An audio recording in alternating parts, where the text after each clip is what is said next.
জোরে ব্রেক কষে মালগাড়ির পিছনে দাঁড়ালো রাজধানী। বড়সড় দুর্ঘটনা থেকে বাঁচল দিল্লি ডিব্রুগড় রাজধানী এক্সপ্রেস। তেলের ট্যাঙ্কারের গার্ডের তৎপরতায় এদিন রক্ষা পেল যাত্রীরা।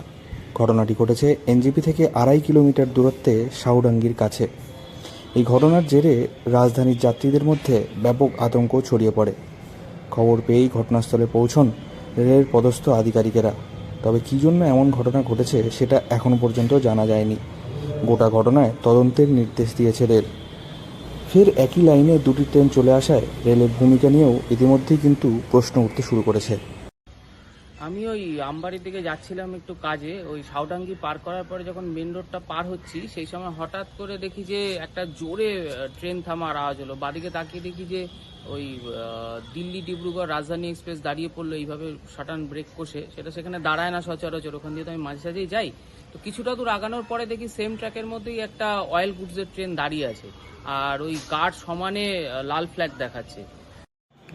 প্রত্যক্ষদর্শীদের কথায় একটা বড়সড় দুর্ঘটনা ঘটলেও ঘটতে পারত।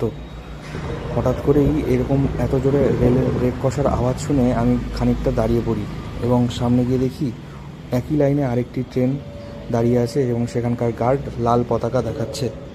ওই পতাকা দেখেই সম্ভবত রাজধানী এক্সপ্রেসের চালক জোরে ব্রেক কষেছেন এবং গাড়ি থামাতে সক্ষম হয়েছেন।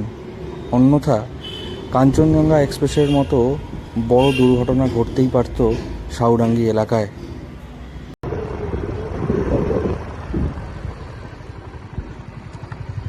আর ওই গার্ড সমানে লাল ফ্ল্যাগ দেখাচ্ছে।